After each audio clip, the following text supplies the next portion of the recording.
I am Irena Pranskevičiūtė, and dear colleagues, this is an honor for me to present my case on social enterprises in Lithuania.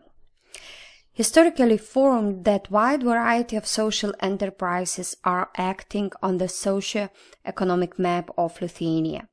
However, in contrast to general tendency, when social entrepreneurship rises as form of grassroots civil activities, in Lithuania social entrepreneurship kind of actors appeared in the context of different structural reforms implemented by the government. Such process has created ecosystem with diverse and sometimes conflicting understanding about social entrepreneurship, high variety of forms, and political tension for further development, investments, and support to social entrepreneurship.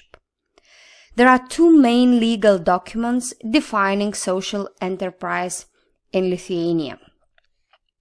The Law of Social Enterprises, that confirmed by the Parliament in 2004, and this law defines a social enterprise as any sort of enterprise that is employing persons from social risk groups, such as disabled or former prisoners, and etc. And another document is a Conception of Social Entrepreneurship, issued in 2015, amended with recommendations for specification of social entrepreneurship criteria, issued in 2016 by the Ministry of Economy. Following legal hierarchy, the law is higher and is obligatory when the conception is treated as recommendations. The conception applies European Commission understanding about social enterprises, however narrows it by excluding NGOs and other organizations that have legal form of not-for-profits. Under the Law of Social Enterprises, eligible companies are entitled to public support or funding schemes depending on their status. All social enterprises may be granted the types of state aid as well as additional types of state aid, particularly focused on the social enterprises of the disabled. The Lithuanian government offers a lump sum or bonus for criterion of each new position to encourage new openings. The amount of a subsidy for the creation of workplace may vary from 65% to 80% of the total amount of expenses required for this purpose. Partial reimbursement of wages and state social insurance contributions depend on the level of disability and special needs of the employees and may vary from 16% to 75%. Employees that are attributed to other target groups may receive 50% partial reimbursement of wages and state social insurance contributions. If the disabled worker has a working capacity rated between 45 and 55%, the employer is eligible to fixed-term subsidy for a period of to 12 months and for a bonus of their social insurance contribution fee. Employers who hire disabled employees on the basis of temporary work contract are only eligible to wage subsidies and bonuses for up to 3 months. Employers who hire disabled employees on the basis of permanent work contracts are entitled to constant state support throughout the employment period of the disabled and are entitled to further bonuses. Employers who hire people from other target groups are entitled to state support for their employment for a period of 12 months. A person can be supported for 24 months after the recruitment. Under Article 5 of the Lithuanian Law on Corporate Income Tax, social enterprises benefit from a zero tax rate.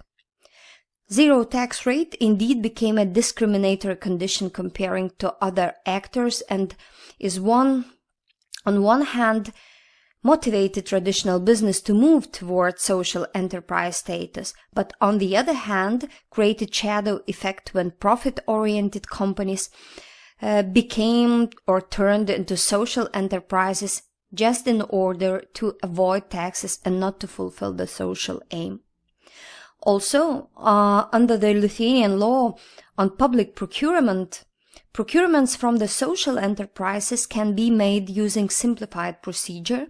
In addition, public authorities must, when conducting simplified procedure for procurements, must purchase at least 5% of the total value of contracts awarded in simplified procurement procedures from social enterprises. Promotion of social entrepreneurship through public purchase obligations attract contradictory opinions. On the one hand, it facilitates sales of products and services provided by the social enterprises. On the other hand, most of the interviews highlighted it as main drawback of the system. It creates much more favorable conditions for the social enterprises and distorts the market conditions. Concerning the number and growth of so-called de jure social enterprises, we mostly have from Lithuanian Labor Exchange database. In February 2017, there were 170 social enterprises registered. 63 of them had the status of social enterprise of the disabled, and 107 of them just were with the social enterprise. Since the adoption of the law on social enterprises in 2004, the number of companies increased 7 times, from 26 social enterprises in 2004 to 170 social enterprises in 2017. The number of disabled employees in these companies increased 9 times, from 650 disabled employees in 2004 to 6,000 disabled employees in 2017.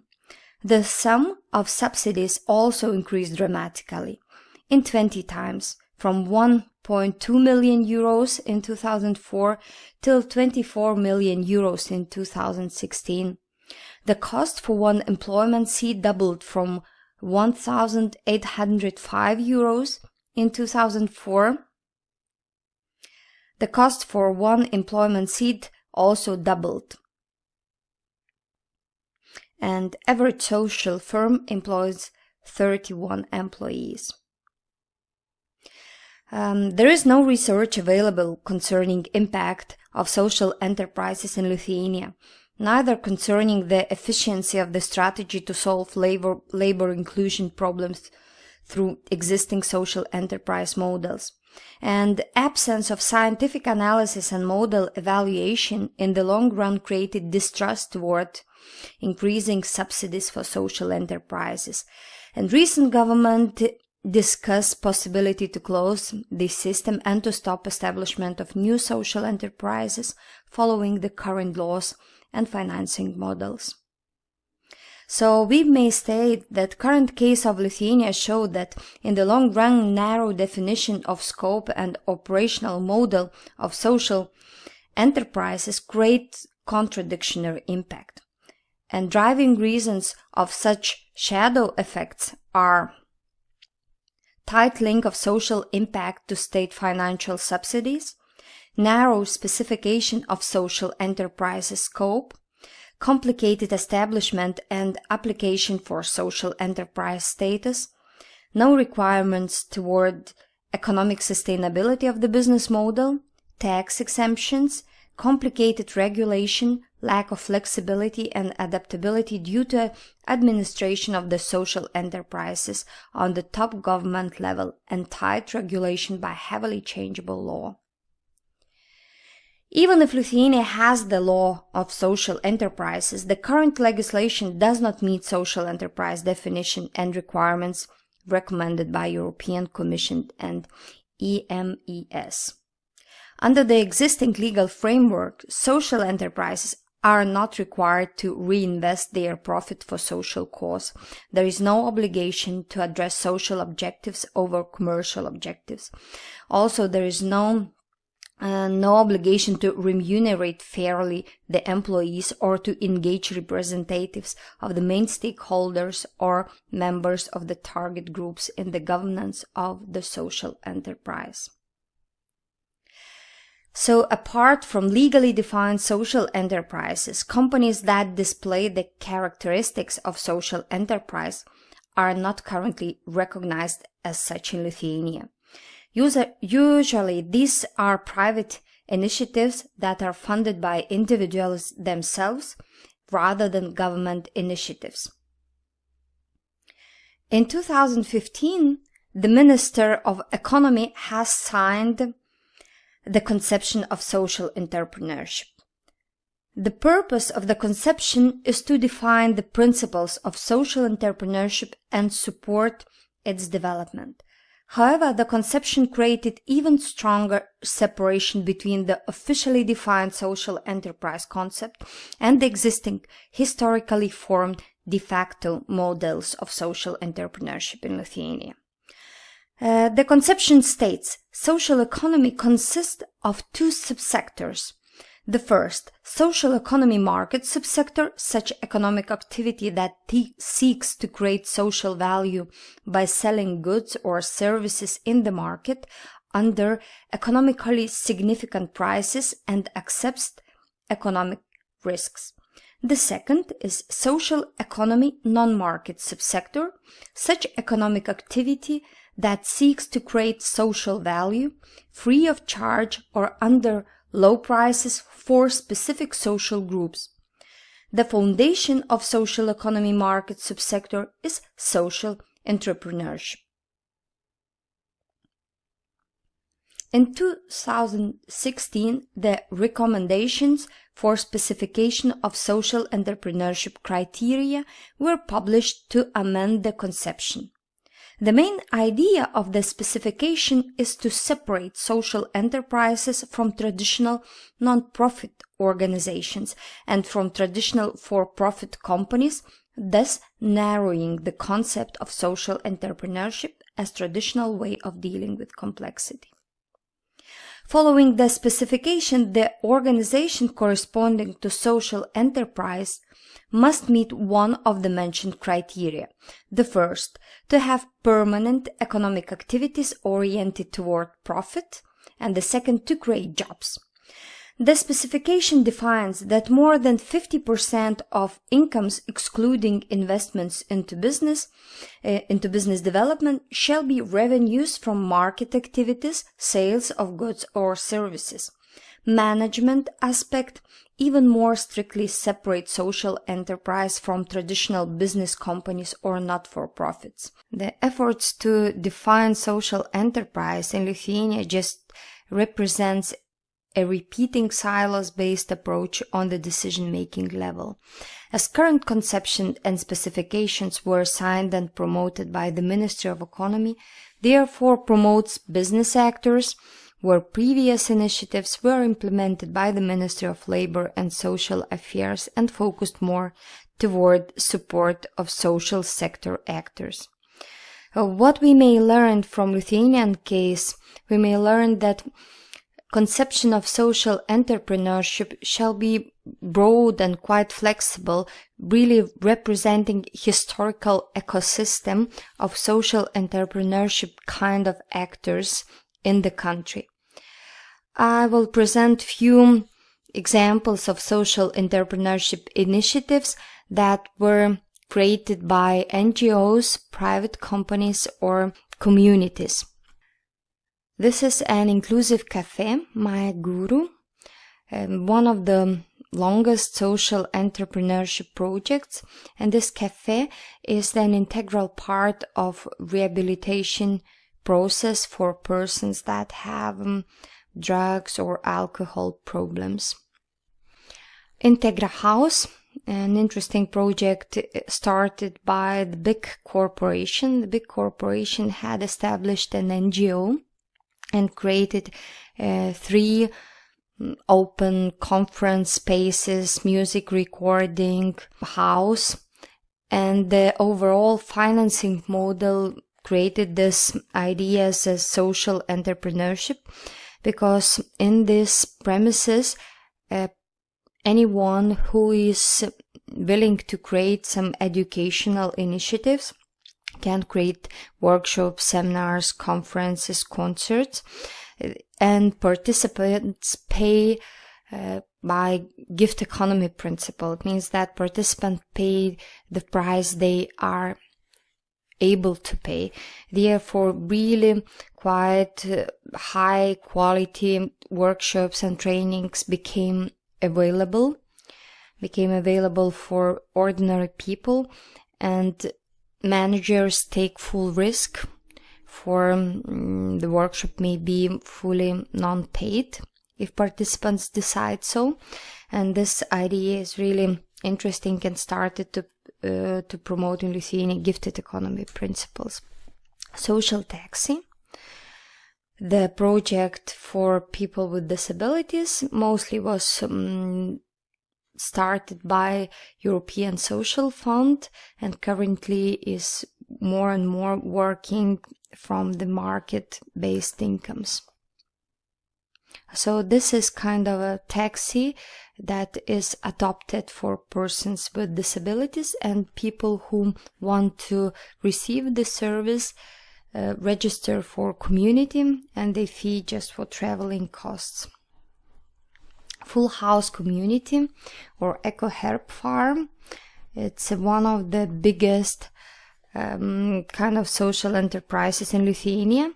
So this huge Eco Herb Farm is part of also rehabilitation program.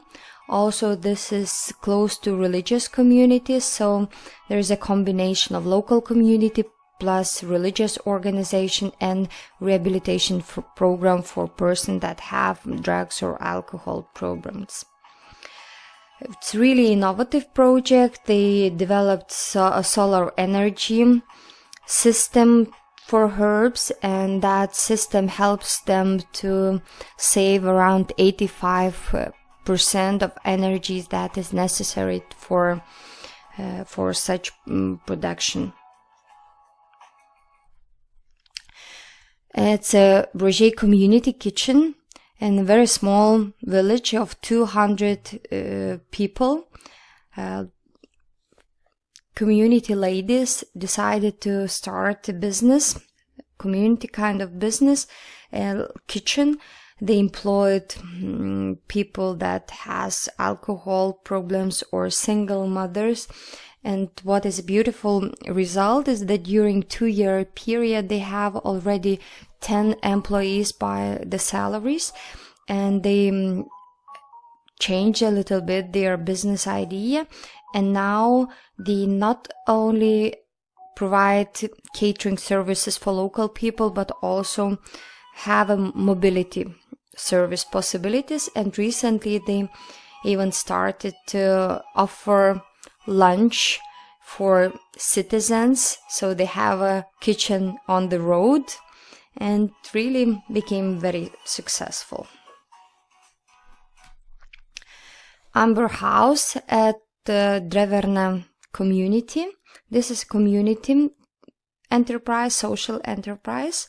That is also an education center. It is the only one community-based education center and factory for amber production. Local people work here, and local people also collect amber from the sea. So participants can learn about the main product, the kind of symbol of Lithuania, amber, how it is produced, how it can be used for teas, as you see in the pictures, and not only for jewelry. So thank you very much for your attention, and I wish you a nice trip to home, and bless you.